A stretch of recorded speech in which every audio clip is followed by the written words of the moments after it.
Shifting Positions with CNN political analyst David Gregory, CNN military analyst, retired U.S. Army Major General James Spider Marks, and White House reporter for the Wall Street Journal, Carol Lee. It's good to have you all with us today. David Gregory, circumstances change, principles should not. And that really is the conflict for the president. How do you read these new positions, kind of a recognition of pre-existing fact on all of these different NATO, Russia, Syria? Look, the president was never an ideological guy, never a terribly principled person when it came to views of the world or even of governance on major policy positions. He didn't have that kind of experience. I think he played fast and loose with the campaign for effect.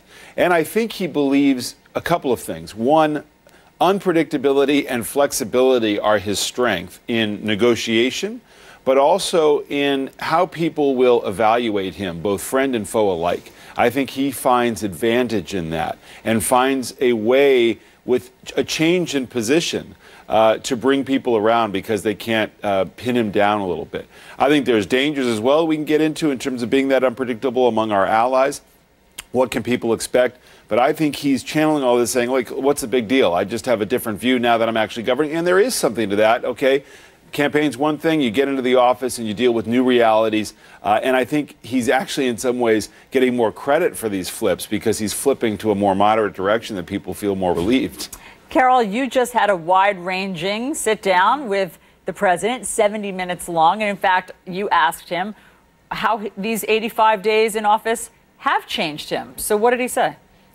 He had a very interesting answer that I think is reflected in the changes that we're seeing him make, all of the things that you all just outlined. He said that, this is a whole different world, that the thing that struck him is that he's not different, but the decisions are so big and the magnitude of the decisions are so big, and that, he's faced with life and death decisions. And if you don't mind, I'll actually read you the quote. He said, "You're not talking about you're going to make a good deal," which means that, and that was, the way that he talked about it during the campaign was, I make great deals, and that's why that's why I'll be great president. And what he's saying is that he's realized 84 days in that it's not just about that these are actually really big decisions, and that all the different complicated parts, particularly on foreign affairs, have consequences when you take one step versus another. And one of the first things that he talked to us about was his relationship with China. And he said when he decided he wasn't going to name them a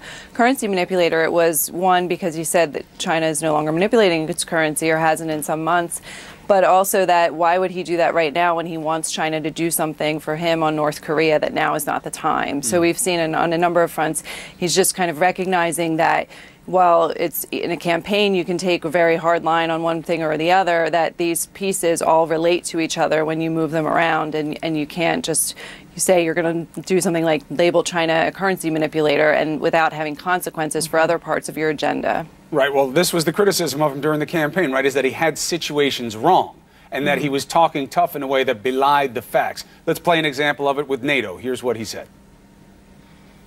NATO is obsolete. It was 67 years, or it's over 60 years old. It is, many countries, doesn't cover terrorism. I complained about that a long time ago, and they made a change. And now they do fight terrorism. I said it was obsolete. It's no longer obsolete. Now, the problem in the shift, General, is that in each of these cases, it's that the president had it wrong. Okay? We all know, if you know anything about NATO, it's never been obsolete. It's never been divorced from terrorism. The only time it's invoked the article was to help the United States after 9/11. He said they don't pay enough money, and it's not how it works. It's about what your commitment is to defense. He had things wrong on each of these issues. Now he has them right. Is that necessarily a strength or a reflection of his challenges? Well, I would hope it'd be a strength in that our president is evolving. I mean, you campaign in poetry, you govern in prose, right? That's kind of what we're seeing. And I'm glad to say that our president is adjusting his position in this regard. I mean, there's nothing more important to us right now than to have a unified Europe. We can deal with that. If we're doing these one-off bilateral relationships and negotiations, that opens a whole host of doors where malfeasance and problems and negotiating positions can come in. We want a Europe, we hope we would have a Europe who has a focus to the West, which it has had forever, versus a focus to the East. And we know what the problems that would result from that. So it's to our great advantage that the president's raising his hand and saying, look, I might have had it wrong. We now need to be able to create these positions where we can find interest with Russia so that we can have a unified picture in all these problems that we're confronted with right now. I think that's constructed, but it is stunning in a way that he thinks, wow, I didn't realize that there were just such huge decisions. When you're president. Well, I mean, you know, what did he think he was campaigning for? I mean, so I say, I didn't realize that health care was so complicated. So that part of it is, you know, there's a transparency to the president that I think will be looked at differently, whether you're supportive of him or critical of him. But it is striking, you know, the way he talks, the way he brings people into his decision making. And I thought Carol's interview in the Journal was so interesting in that way, which he's quite open. The fact that he wants the Wall Street Journal there. He wants the New York Times there to see him as legitimate. He wants to have that dialogue. And I think that openness exposes areas where he was wrong. By the way, NATO hasn't made any changes because of him. But it was always thus. Aren't countries contributing more? I mean, that's one of the things he's But it's not about contributing. Right, but that is something that he did make a cornerstone. No, of he his did. complaint Are you about making NATO. an appropriate? Yes. But they don't contribute to anything. No, but it's what they spend on their own defense of their own budget. You know what I mean? So it's how much money do you spend on your defense? Yeah. What percentage of your budget? You don't give money into anything. There's been no increased contribution. It's not your budget. It is NATO's budget. Right. It is NATO. Okay, so it's NATO's budget, defense. and have they given more since Mr. Trump started talking about it? Well, the Secretary General has indicated that Right. they're increasing, yes. And we're interviewing him today, by the way, I should mention. So, yes, I mean, in other words, he does have some things that he then hangs his hat on when he says, I talked about it, and things changed. But my point is about this flexibility that I think, because you could criticize him and say, look, he doesn't have this defined view of the world. But the truth is, most presidents don't.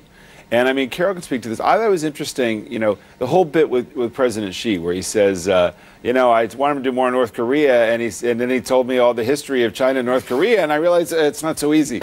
And so you can imagine that this is, in some ways, he is maybe building a real relationship with a Chinese leader that we didn't expect was possible, or he's just an But we are engineer. seeing this, what we're calling an evolution, is really a recognition of pre-existing fact. Right, it's a catching up. China is a good example of this. Let's play the sound. China, which has been ripping us off, the greatest abuser in the history of this country. President Xi wants to do the right thing. We had a very good bonding. I think we had a very good chemistry together. I think he wants to help us with North Korea. We talk trade, we talk a lot of things, and I said the way you're going to make a good trade deal is to help us with North Korea. Again, similarly with NATO, in spite of, you're right, the way NATO sees its fiscal picture is as a collective of the individual states' commitments to their own defense. So it's not about, now we just saw that Poland put an extra 50 million in, we're in good shape. With China, they haven't been pushing their currency down for a long time. He was wrong, Carol. It worked well during the campaign, but it was factually inaccurate. So now he's saying it. He knows the truth of it. Is that a benefit or a burden for him in terms of analysis? Well, I think if you're China, you don't really care what the reason why he's giving for changing his position. You just care that he changed his position. I think similarly, although with NATO, it's probably a little bit more, it's a little different, a little more complex, because on one hand, hearing the president say, and to be clear, that was the strongest statement that they've gotten from him on his commitment to NATO, to say specifically NATO is no longer obsolete, because that was the big thing that made people nervous. And so on one hand, they're hearing what he wants to hear, they're hearing what they want to hear from him, but on the other hand, there raises questions about, well, what are we going to hear next? And at what point does he flip again? And what excuse will he use for that, even if it isn't exactly accurate? But to go back to David's point on the president's comments about being changed on North Korea, China, his view on China's ability to help him on North Korea, but based on a history lesson from President Xi. That was, to me, one of the most interesting points in the interview, because he was so candid about that. He just said, you know, I went in and said, this should be so easy for you. You should be able to help me. And China can easily turn deal with North Korea. And then he said Xi went into this history of China, Korea, and he said within 10 minutes he thought, oh, okay, it's not so easy. And so that's kind of a theme that I think we're starting to see develop, and we'll probably see develop more just in his presidency as the days unfold. Maybe his staff could brief him a little better so he's not learning from the other world leaders, but it happens to be working for him at the moment. Panel, thank you very much. Thank you. All right, coming up on New Day, NATO's Secretary General will be with us. He's going to talk about the meeting with President Trump and Trump's reversal on the military alliance. President Trump